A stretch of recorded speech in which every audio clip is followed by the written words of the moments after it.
Parece que está sendo transmitido também em outro salão. Que Deus possa abençoar os que estão ali no salão e também os nossos internautas que estão ouvindo neste momento a palavra de Deus. A minha esposa e eu temos alegria de poder estar aqui essa manhã, cultuando a Deus aqui neste lugar. Você abre a sua Bíblia em Êxodo capítulo 3.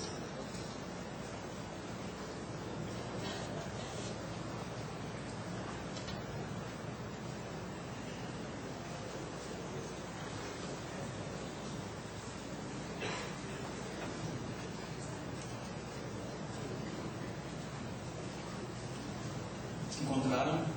Êxodo capítulo 3, a partir do verso 1. Apacentava Moisés o rebanho de Jetro, o seu sogro, sacerdote de Midian, e levou o rebanho para trás do deserto e chegou a um lugar chamado Horebe, também conhecido como Monte de Deus. Aqui está, queridos, a experiência de Moisés. Você tem muita coisa na Bíblia a respeito de Moisés. Eu particularmente acho assim muito nobre aquilo que a Bíblia apresenta nesse momento na vida de Moisés. Você conhece a história de Moisés, você sabe o que vai acontecer. Você já leu a Bíblia, já viu em filmes, ouviu, enfim. Moisés não tem nem ideia do que vai acontecer com ele hoje. A Bíblia está dizendo assim: Moisés acordou, cuidava do rebanho do sogro Jetro. Você sabe que esse negócio entre sogro e genro é um negócio um pouco delicado. Moisés acreditava, diz a serva do Senhor, que ele morreria no deserto cuidando das ovelhas do sogro. Não tinha perspectiva mais de vida. E ele levantou de manhã e disse: bom, hoje eu tenho que colocar as ovelhas para pastar. Ele olhou, observou e disse: olha, eu vou para o Monte Horebe, chamado também Monte de Deus. Era mais um dia dos últimos 40 dias na vida de Moisés. Um dia comum, normal. Mas a vida de Moisés muda completamente a partir de hoje. Aliás, a vida de Moisés era dividida em 3 períodos de 40.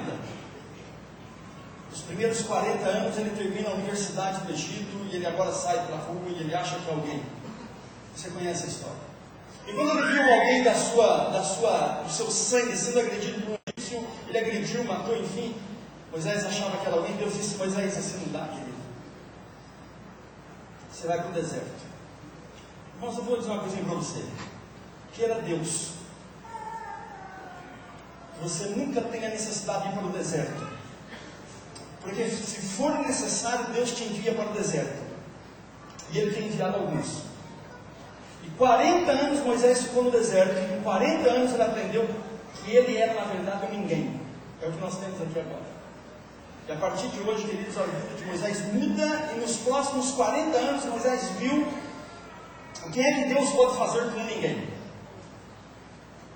E o verso 2 diz assim: apareceu-lhe o Senhor numa chama em meio à sarça que ardia no fogo. Moisés olhou, ele viu a sarça que ardia no fogo, porém a sarça não se consumia. Você percebe como Deus provoca? Para cada um de nós, Deus tem uma maneira de chamar. Moisés era um físico, eu não preciso dizer mais nada. Moisés era um físico, esse é o contexto da Bíblia. Moisés era um conhecedor das leis da física. Há uma lei da física que diz que toda matéria em combustão ela tem que se consumir. E Moisés está indo ali, está um pé de uma sarça, um pé de mato, enfim, e ele está queimando. Moisés viu que estava queimando. Isso não era um fato muito inédito, porque num deserto onde às 2 horas da madrugada pode chegar a 10 graus negativos e às 2 horas da tarde a 50 graus positivos, isso não é difícil ver um arbusto pegando fogo no deserto. E Moisés olhou para aquela sarça, daqui a pouquinho ele olhou de novo e ele viu que a sarça não se consumia. E para um físico isso é provocante. O que está acontecendo ali? Essa sarça não se consome. E o verso 3 diz assim: então ele disse consigo mesmo: eu irei e eu verei essa estranha visão, porque a sarça não se consome. O que é que está acontecendo? Você percebe o que aconteceu agora?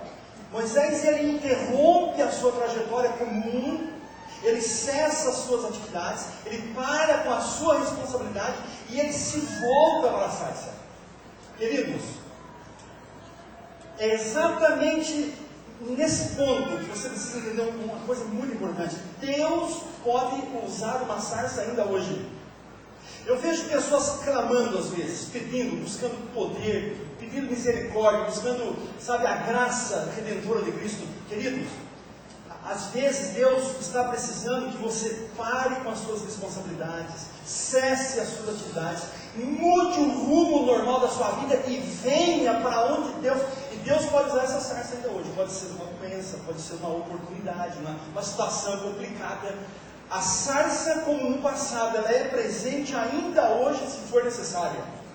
Feliz é aquele que, quando vê uma sarça pegando fogo, ele para na sua trajetória e ele se volta para ela. E eu espero que Deus dê, pelo poder do Espírito, queridos, essa visão, essa sabedoria a cada um de nós.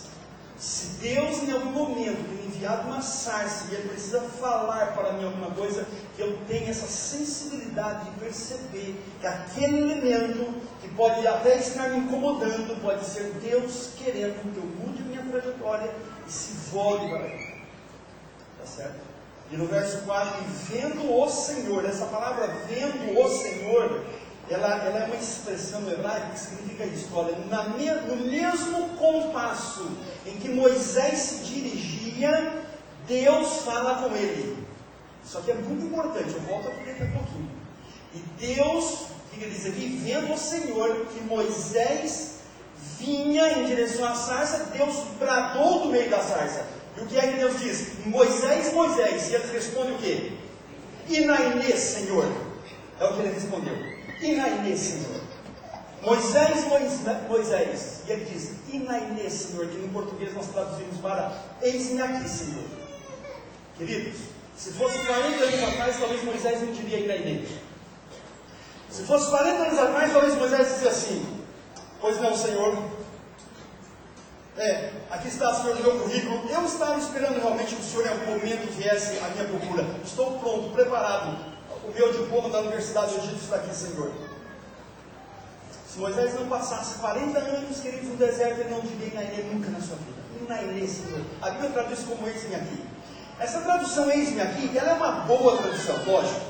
Mas ela é uma tradução muito assim resumida da expressão Inainê.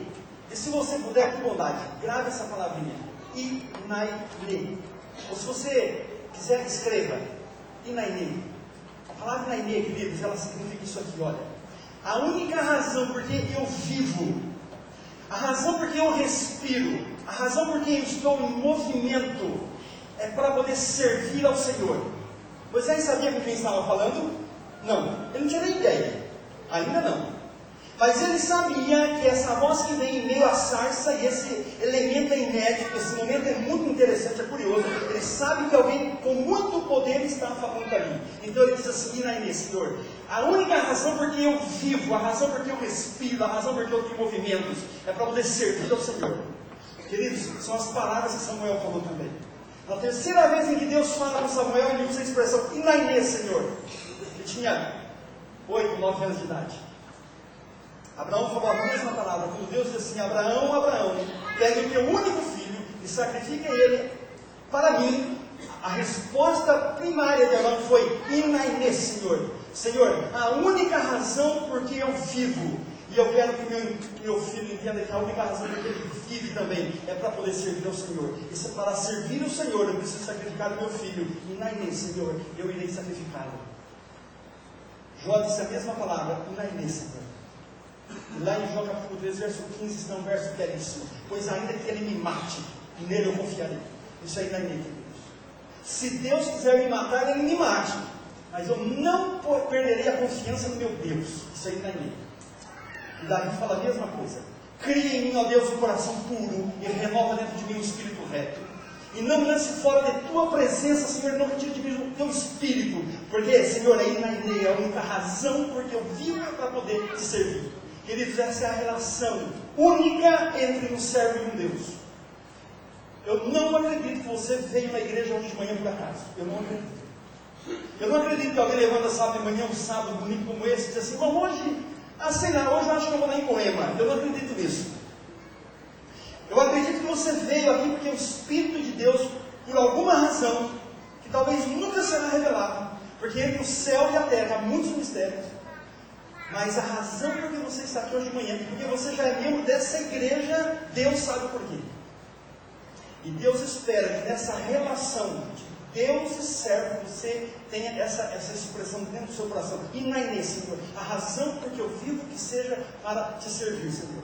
Essa era a questão de Moisés. E aí vem, Senhor, olha, o verso 5. O verso 5, eu vou dizer para vocês.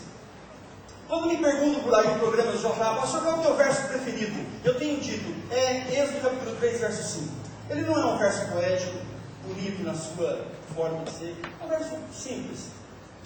Mas nesses últimos anos, esse verso foi a razão desse sermão. Eu acho esse verso assim também. Você leia comigo, o verso 5, no início. E continuou Deus, não te chegues para cá, tire as sandálias de teus pés, pois o lugar em que estás é uma terra santa. Queridos, o que me impressiona nesse verso, você viu beleza poética dele? Não existe. Mas ele começa assim, olha aí, continuou Deus. O que significa isso, irmãos? E continuou Deus. O que significa isso? Pense um pouquinho. E continuou Deus. Isso aqui é muito sério, muito profundo. Você conseguiu? Pensa um pouquinho. E continuou Deus. Moisés, tira a sandália de teus pés. O lugar onde você está é santo. Mas o verso começa assim. E continuou Deus. Queridos, o que significa isso? E continuou Deus. Me ajudem. O que significa? E continuou Deus significa Deus poderia não ter continuado. Queridos, se Deus não desse continuidade, Moisés estava perdido. E continuou Deus. Se Moisés não desse condições de Deus continuar, Deus não teria continuado. Deus teria dito, Moisés, até aqui, obrigado, tchau. Ele fez assim com Sansão. Sansão não deu condições de Deus continuar, e Deus cessou. Queridos, porque a vida de algumas pessoas é uma bagunça, é um negócio enrolado, estão sempre complicados, porque Ele não está dando condições de Deus continuar. E continuou Deus, aqui tem uma dependência do ser humano. A atitude de Moisés determina nesse momento se Deus continuaria ou não. Deus poderia ter parado. Queridos, e continuou Deus. E quando Deus está no controle, nada fica descontrolado. Você compreende isso? Então, se Deus está no controle da vida, nada vai ficar descontrolado. Está no controle dos negócios, de tudo. Então, a continuidade de Deus depende sim de algum momento meu. Aquilo que depende de mim, Deus espera que eu faça. Ele não vai fazer por mim aquilo que depende de mim. Compreenda isso, por bondade. E continuou Deus. Moisés, tire a sandália dos pés, porque o lugar é santo. Queridos, por que tirar a sandália dos pés? Que razão tinha Moisés para fazer isso? Primeiro diz ele, tire a sandália dos pés, porque o lugar é santo. Eu vou fazer aqui uma pequena observação. Toda vez que Deus estabelece santidade em um elemento, Ele espera que você respeite essa santidade. E nesse relacionamento Deus e nós, servos, nós temos que prestar obediência a isso. E nós temos na Bíblia alguns elementos que dizem assim, olha, isto é santo. Vocês se lembram de alguns? O sábado será santo ao Senhor. Eu não tenho direito sobre ele, queridos. Quando Deus estabelece em um elemento, e este é santo, Ele espera que você seja obediente e que você respeite aquilo que Ele estabelece como santo. O sábado será santo ao Senhor. E Ele espera que nós sejamos reverentes e que nós guardemos fielmente como mandamento o dia do sábado. Nem um minuto do sábado eu tenho direito sobre ele. O dízimo será santo ao Senhor. Só 3 elementos na Bíblia Deus estabelece essa relação de santidade. É o sábado, o santo dízimo. E eu não tenho direito sobre o santo dízimo. O santo dízimo, em um culto de adoração, ele deve ser trazido para o altar do Senhor, para que a pregação do Evangelho atinja a todas as nações. Um outro elemento que Deus estabelece é o quê? O meu corpo. Vós sois o templo do Espírito Santo de Deus, e Ele é santo. E Deus espera que nós possamos dar ao Espírito de Deus condições de Ele habitar e fazer a obra de salvação em nós. Moisés, tire a sandália dos pés, o lugar é santo. Agora deixa eu explicar para vocês Qual é a profundidade que Deus queria que Moisés compreendesse nesse momento? São dois elementos teológicos. O primeiro está relacionado com reverência. Eu não vou entrar nesse campo, mas vocês sabem, irmãos, esse ambiente é um ambiente de culto, e a nossa reverência deveria ser estrita dentro deste ambiente, porque Deus estabelece santidade neste ambiente. Agora, o que Deus estava querendo que Moisés compreendesse é: Moisés, tira a sandália. Irmãos, a sandália é um simbolismo. Moisés, entre eu e você, nada pode impedir o nosso relacionamento, nada pode bloquear. Moisés, tira a sandália dos pés. E continuou Deus: Moisés, entre eu e você, nenhum costume, nenhuma mania, nenhum pecado, nenhuma tradição, nada pode estar entre eu e você. Moisés, nada. Tire a sandália dos pés. Você tire a sandália dos pés. Essa atitude é humana. Deus poderia ter dito: Moisés, está difícil, senta aí, eu vou tirar a sandália dos pés. Eu tenho 3 filhos, isso é comum. Na infância a criança vai tirar o sapatinho, quando ela puxa assim, às vezes o nó sai por dentro ali, o cordão, e quanto mais ela puxa, mais o nó aperta, não é isso? E aí você diz assim: não, filhinho, senta aqui, o papai vai desatar o nó para você. E aí você desata o nó. Deus poderia ter dito: Moisés, está difícil, eu vou tirar. Mas ele diz assim: Moisés, tire a sandália. Na tua vida, algum elemento, alguma mania, algum costume, alguma tradição ou algum pecado está atrapalhando o relacionamento entre você e Deus, tire a sandália dos pés. E se você está tocando em algum elemento que Deus considera como santo, essa atitude é sua. Tire a sandália dos pés, porque o lugar onde estás é santo. É Deus que está falando. E aí, queridos, vem o verso 6 que diz assim: disse mais: eu sou o Deus do teu pai, eu sou o Deus de Abraão, o Deus de Isaac, o Deus de Jacó. E Moisés escondeu o rosto, porque temeu olhar para Deus. Até aqui Moisés não sabia com quem estava falando, agora Deus se identificou. Moisés, sabe quem eu sou? Não faço ideia, Senhor. Moisés, eu sou o Deus do teu pai. Queridos, o que foi que Deus fez agora com Moisés? Ele pega a mente de Moisés e leva lá para os 12 anos de idade. Ensine o menino no caminho em que se deve andar, diz a palavra. E até quando ele for velho, ele não se esquecerá dela. Moisés, eu sou Deus do teu pai, lembra? Lembra, Senhor. Queridos, Moisés passou tantos anos no Egito e tantos anos no deserto, que ele tinha uma certa dificuldade no relacionamento dele com Deus. E agora a mente dele foi: Moisés, você lembra? Eu lembro, Senhor, porque a mãe de Moisés até 12 anos falou do Deus de Israel, o Deus que queria libertar Israel, o Deus de Abraão, de Isaac. E agora ele diz assim: Moisés, eu não só sou o Deus do teu pai, como eu sou o Deus de Abraão, de Isaac e de Jacó, e eu quero ser o Deus da tua vida também. Queridos, Deus leva a mente de Moisés aos 12 anos para ele se firmar nos princípios que ele havia recebido. Por isso, pais, nós temos uma responsabilidade para com os nossos filhos, em falar a eles e ensinar-lhes a respeito desse Deus maravilhoso. E Deus está dizendo aqui: Moisés, você sabe quem é Abraão, Isaac e Jacó? Lógico, Senhor, são os heróis da Bíblia, são os homens de fé, homens que fizeram coisas extraordinárias. Moisés, Abraão, Isaac e Jacó são homens como você. Moisés, homens sujeitos a fracassos como você. Moisés, se Abraão, Isaac e Jacó fizeram coisas extraordinárias, fizeram pelo meu poder, Moisés, e eu farei de você também, se você desejar coisas extraordinárias. Irmãos, é isso que Deus quer nos falar nessa manhã. Você está aí sentado, como está a sua vida? Eu não sei como é que você está nesse momento, porque quando alguém entra aqui dentro da igreja, e eu creio que foi o Espírito de Deus que te trouxe, algumas pessoas estão aqui entre nós assim, muito bem, felizes, estão louvando a Deus porque a vida está muito boa. Nós temos pessoas aqui tristes, magoadas, cansadas, dilaceradas, tá certo? E Deus está dizendo: filho, sou eu o Deus que faz das pessoas coisas extraordinárias. Sou eu que pego você com 80 anos, porque olha só, Moisés com 80 anos, ele diz assim, e mais embaixo, quando Deus suplica, Moisés diz assim: Senhor, olha para mim, eu não tenho condições.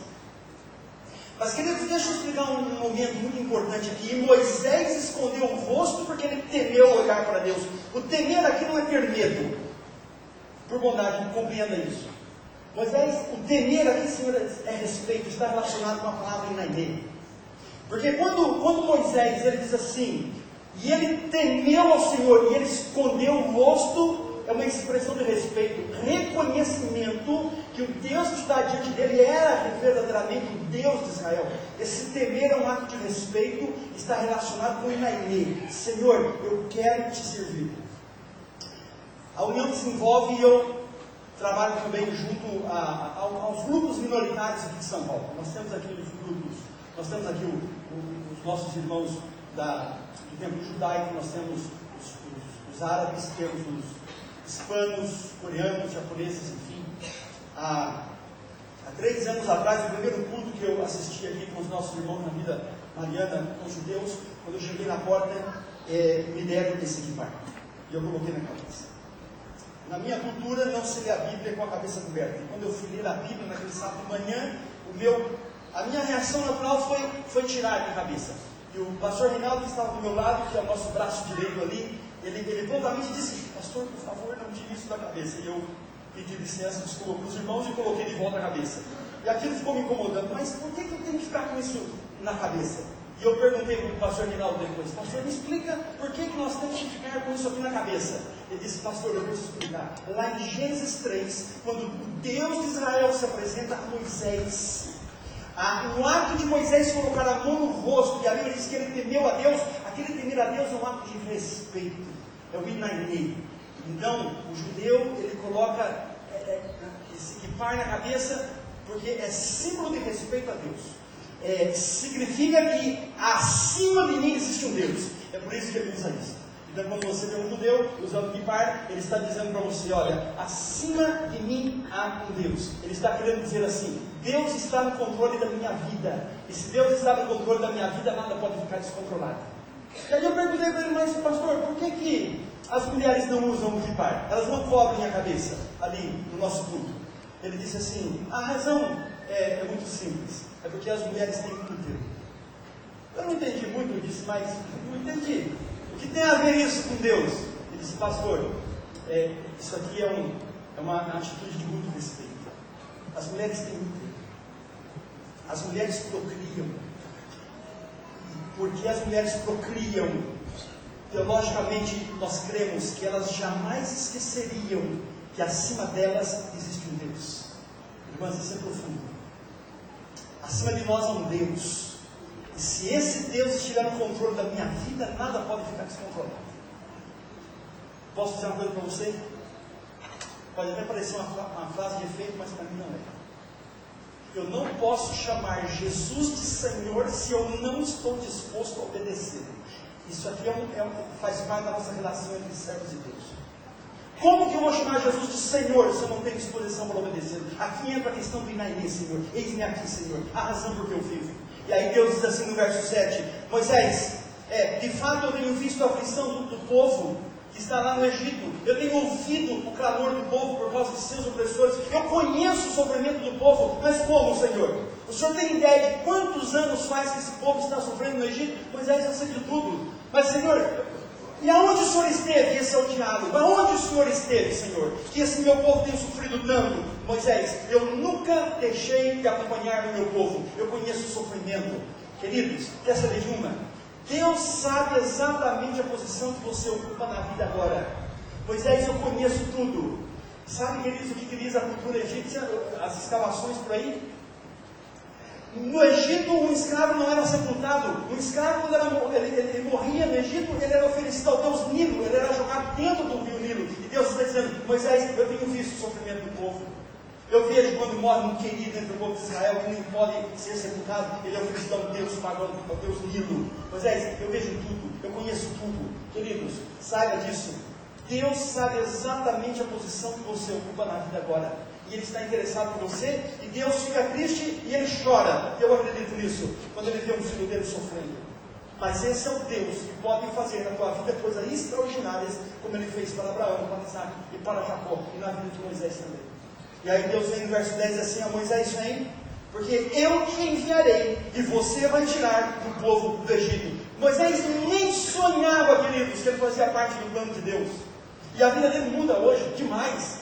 Moisés, você, querido, vai tirar o povo do Egito. E Moisés responde no verso 8: quem, Senhor? Eu? Senhor, dá uma olhada, ó, 80 anos, Senhor, olha, a minha pele enrugada, Senhor, eu já estou curvo, Senhor, eu não tenho condições, olha para a minha roupa. Os comentaristas fazem um comentário muito interessante. Moisés não tinha nada, Senhor. Moisés trabalhava com seu sogro num regime quase que de escravo. Moisés não tinha nada, praticamente nada. Senhor, dá uma olhadinha para mim. Nem Moisés acreditava mais nele. Ele acreditava que morreria cuidando de ovelhas naquele deserto rochoso da Palestina. Moisés, pois é você, querido. Irmãos, não interessa a idade, não interessa condições nenhuma. Quando Deus escolhe, Ele capacita. Moisés, você vai para o Egito. Senhor, eu não tenho condições. E aí vem o capítulo 4, queridos, o verso 1, leiam comigo por bondade. E então respondeu Moisés, mas Senhor, e se eles não crerem em mim? E se eles não ouvirem a minha voz? Senhor, e se eles disserem, o Senhor não apareceu coisa nenhuma lá no deserto desse indivíduo? Senhor, vai ser ridículo. O Senhor já pensou? Eu chego lá, primeiro, eu nem sei mais como é que chega diante do faraó. Eu não lembro mais aquela ética, aquela etiqueta toda, Senhor. Eu não me recordo. Senhor, eu sou pesado de língua. Sabe o que significa essa expressão? Eu sou pesado de língua. Senhor, como é que eu vou tirar o povo do Egito? Que eu não consigo mais falar na minha própria língua materna. E Deus coloca Arão como porta-voz de Moisés. Senhores, quando Deus chama e capacita, e você não está por acaso nessa igreja. E aqui, Senhor, o Senhor percebe que eles podem não crer no que eu vou falar, eles podem rir de mim, eles podem dizer, escuta, esse velho de 80 anos ficou 40 anos no deserto, ele ficou louco. Que negócio é esse de sarça, pegou fogo, não queimou, aí Deus falou e tal. Senhor, vai ser, o que eu vou fazer? Queridos, o que acontece a partir do verso 2? Deus disse assim, Moisés, o que é que você tem na mão? Queridos, o que é que Moisés tinha nas mãos? Ele tinha um cajado. Para que serve um cajado? É um instrumento de trabalho. Moisés usava o cajado para, separar animais. E também para enfrentar animais, porque Moisés, cobra e escorpião, os bichos que mais tinham lá no deserto. Moisés usava o cajado, era o seu instrumento. E sabe o que o profeta de Deus fala a respeito desse cajado? Era a única coisa que Moisés tinha na vida. Então você tem muito mais que Moisés. Ele só tinha um cajado. Moisés, o que é que você tem nas mãos? Senhor, é o meu cajado. É o teu cajado, Moisés, é o meu cajado. Moisés, jogue no chão. E Moisés jogou o cajado no chão, queridos. O que aconteceu? Uma serpente. O que acontecia entre essa serpente e Moisés? O que diz? Rapidinho, o que diz? Moisés fugia dela. Irmãos, um homem que viveu 40 anos no deserto, era homem de fugir de cobra? Você tem ideia de quantas cobras Moisés enfrentou no deserto? Há muitas. Porque é comum a serpente, irmãos, desta ele fugia. A Bíblia diz que ele fugia dessa serpente, porque ela era diferente, grande, uma naja, sei lá o que era, mas ele fugia. Você já foi na casa de gente que tem cachorro, e você acha que o cachorro é bravo?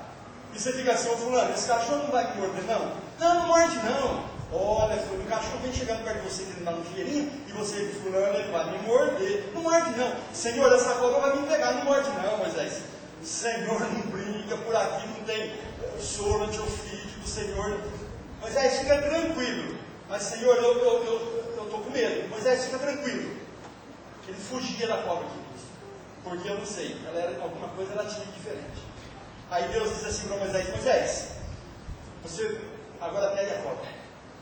Mas, Senhor, pega a cobra, Moisés. Queridos, quando Deus manda pegar, é para pegar. Irmãos, não uma nem duas vezes, muitas vezes na tua vida Deus vai testar a tua obediência. E quando você não é aprovado nesse momento aqui, você não passa para o próximo. Moisés, pega a cobra. Senhor, pega a cobra, Moisés. Ele deve ter enchido o peito de ar assim, você, tá bom, Senhor. E ele foi ensinar a cobra e disse, não, Moisés, é pela cauda, meu amigo, porque Moisés foi na cabeça. É pela cauda, irmãos, isso é coisa de louco. Ó, eu não entendo de cobra, tenho medo de cobra, não gosto desse bicho. Mas se eu tivesse um dia entre eu e ela vai ela, né? Lógico. Eu iria grudar no pescoço dela, se é que ela tem pescoço. Você iria aonde numa cobra? Na cauda? Mas nunca. Você vai pegar na cauda da cobra? A cobra pela cauda? Ela fica vulnerável, ela te pega. Não, Moisés, é pela cauda. Mas, Senhor, Moisés, é pela cauda. É por isso que Paulo diz assim: a sabedoria de Deus é loucura para o mundo, porque não tem explicação. E queridos, põe isso aqui na tua mente, por bondade, em nome de Jesus. Quando Deus diz assim, é pela cauda, não vai pela cabeça. Não peça explicação, não argumente, não tente praticar o achismo maldito que esse mundo pratica. Porque hoje as pessoas fazem assim: não, mas eu acho que pode, sabe, pastor Ronaldo? Eu acho que não tem problema. E aquilo que era motivo até de corte de disciplina no passado, a gente não faz mais nada hoje. Porque é o achismo, sabe? Não, eu acho que pode, eu acho que não é bem assim, o tempo mudou, é moderno e tal, queridos. Princípios são estabelecidos por Deus, nós é que nos flexionamos diante dos princípios. Deus não muda os seus princípios. Moisés é pela cauda, menino, é pela cauda, pegue é pela cauda. E eu já estou ficando nervoso, Moisés. Irmãos, às vezes a gente irrita Deus. Porque ele diz assim: filho, é pela cauda, não vai no pescoço. Mas Senhor, no pescoço, ela não vai me picar, meu filho, ela não vai me picar de jeito nenhum, é na cauda. E a gente vai no pescoço. Irmãos, é na cauda, é na cauda. O sábado é assim, o dízimo é assim, relacionamento marido e mulher é assim, tratamento de pais para filhos é assim. Vocês entenderam o que eu estou falando? Aquilo que Deus estabeleceu como princípios, irmãos. Não argumente, não faça conta, é pela cauda. Como é que Moisés pegou, irmãos? Eu não quero nem pensar, mas ele pegou. Eu não sei o que ele fez, quanto tempo ele levou. Deus, irmãos, não está preocupado com o tempo que você vai levar para pegar pela cauda. Ele só quer que você pegue pela cauda. Ele tem paciência. E Moisés, irmãos, em algum momento ele pegou. E quando ele pegou, irmãos, aí Deus pergunta: Moisés, dá uma olhadinha, o que você tem na mão agora? Irmãos, o que Moisés tinha agora na mão de novo? Moisés, olha na tua mão, Moisés, está vendo? Moisés, o que é que você tem na mão? Irmãos, o que ele tinha na mão? São 10 e 10. Irmãos, eu fico aqui à 1 da tarde, fico até às 3, fico até às 6. Eu durmo aqui, mas enquanto vocês não acertarem a resposta que eu quero ouvir, não. A resposta que a Bíblia dá, eu não saio daqui hoje. Irmãos, o que é que Moisés tinha nas mãos? Que cajado, irmãos. O poder de Deus, irmãos. Moisés, olha para a tua mão, meu amigo. O que você tem na mão? Moisés, você está pensando que eu estou brincando de circo? Moisés, olha bem para mim, filho. Você pensa que eu estou brincando de circo? Você está perguntando para mim se eles não crerem em você? Você está pensando, Moisés, que eu estou pondo você uma roupa larga, um negócio vermelho no nariz, estou mandando você como um palhaço para o Egito? Se não crerem em mim, Senhor, se eles me chamarem de Zé Gogó. Moisés, olha para a tua mão, querido, é o poder de Deus. Moisés, é o poder de Deus. Você tem ideia, Moisés, do que vai acontecer no Egito? Eu não tenho. Então não pergunte, Moisés. Moisés, é o poder de Deus nas tuas mãos, querido. Vá, Moisés, vá tirar o meu povo. É o poder do Senhor Deus nas mãos do meu filho Moisés para libertar o meu povo Israel. Irmãos, isso é maravilhoso. Poder de Deus na mão do homem. Irmãos, Deus coloca esse poder à nossa disposição. Está escrito na palavra. E recebereis o poder ao vir sobre vós quem? Meu Espírito. E vem lá no dia dos Pentecostes, irmãos. E no momento em que você é batizado no tanque batismal, querido, isso aqui é bíblico. Leia lá, irmãos, Ezequiel capítulo 26, verso 36, 37, o que diz ali? No momento do batismo, e você receberá agora o quê? Um novo Espírito. Eu tirarei do vosso coração de pedra, eu colocarei no seu coração de carne, e recebereis o poder ao vir sobre vós o meu Espírito. Irmãos, o Espírito de Deus é quem nos dá o poder para nós praticarmos o Inaimê. Eis-me aqui, Senhor, eu quero pegar mesmo pela cauda, Senhor, eu quero servir, Senhor. O poder de Deus está em nossas mãos. Irmãos, quando Moisés chegou lá no Egito, você sabe o que aconteceu? O faraó deu risada dele. O faraó no capítulo 5 aqui, irmãos, ele diz assim: olha, verso 2, quem é o Senhor para que eu ouça a voz e deixe Israel? Moisés disse para Faraó: eu não conheço esse Deus que você apresenta, e que mais? Eu não deixarei o povo sair. Irmãos, ele desprezou Deus de Israel. Moisés voltou e disse: Senhor, ele desprezou. Moisés, o que é que você tem na mão? O teu poder, Senhor. Então você vai voltar lá, Moisés, e eu vou mostrar para esse Faraó quem é o Deus de Israel. Se ele não conhece o Deus de Israel, ele não conhecia, porque a partir de hoje ele vai conhecer. Irmãos, eu vou fazer só um parênteses aqui, e se um outro Deus tiver oportunidade, eu volto para explicar para vocês. Você pode brigar com Deus, Deus permite. Jacó brigou a noite inteira. Você pode discutir com Deus, arguir. Davi fala muito sobre esse assunto. Mas, irmãos, não brinque com Deus. Você pode brincar com Deus, você pode discutir com Deus. Não brinque com Deus e Faraó brincou com Deus. Quem é esse Deus? Capaz que eu vou deixar a economia do meu país embora de mão beijada, porque você disse que um Deus apareceu no meio de uma sarça lá no deserto. Eu nem conheço esse Deus, nem deixo o povo ir. Então Deus disse assim: então Moisés, o que você tem nas mãos, você vai mostrar para ele. E vem as 10 pragas do Egito. Por que 10 pragas, queridos? Porque eram 13 deuses no Egito, divididos em 10 classes. E Deus, para cada classe de Deus, ele manda uma praga. O primeiro Deus, mais adorado, o Faraó era o número 1. Mas Deus começa pelo segundo, depois ele volta no primeiro. O primeiro Deus é o Deus Nilo, Deus das correntes das águas. Deus coloca Moisés, a água vai se transformar em sangue. Pergunte para o Deus Nilo, pergunte para o povo: cadê o Deus Nilo, das fontes das águas? O que é que ele pode fazer para vocês agora que a água se transformou em sangue? Irmãos, todos os deuses do Egito manifestam nas 10 pragas. E foi feito isso pelo poder de Deus que estava nas mãos de Moisés. E aí está o mundo, irmãos, materialista. E aí fora, além de estar no mundo materialista, estão pessoas maravilhosas, irmãos, que por uma só delas ali fora, Jesus viria morrer.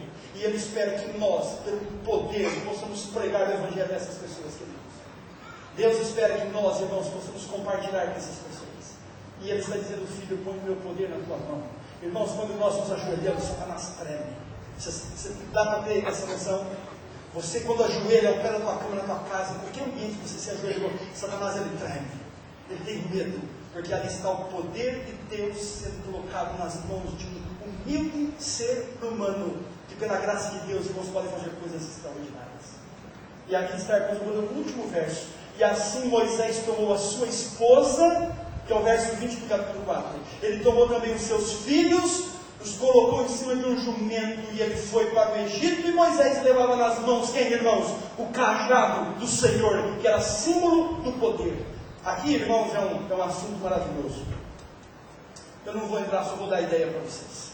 Moisés pegou a esposa e os filhos, família.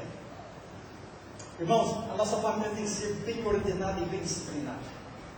Ele pegou a família, e ele pegou o poder de Deus, e ele foi fazer o trabalho do Senhor. Irmãos, se você quer ser feliz na tua vida, bem sucedido, valorize a tua família. Irmão, valorize muito a tua esposa. Valorize muito, minha irmã, a tua esposa. Valorize a família. Irmão, nós temos que viver mais a religião dentro de casa. Sabe? Mais mesmo. Às vezes a gente senta na igreja, manifesta o desejo de ir para o céu, canta, ora, participa. Mas, irmãos, algumas pessoas não têm maturidade para o convívio na família. Algumas pessoas vivem conflitos. Há casais que são divorciados emocionais. Estão aqui dentro da igreja, mas lá dentro de casa são emocionalmente divorciados. Há famílias que não têm mais diálogo. Queridos, para que nós possamos ter o poder de Deus, a nossa família, ela tem que ser bem disciplinada. Aquilo que depender de você, faça. Seja humilde, seja maduro, cresça nesse relacionamento. Moisés, o que é que você tem na mão? Eu tenho o teu poder, Senhor.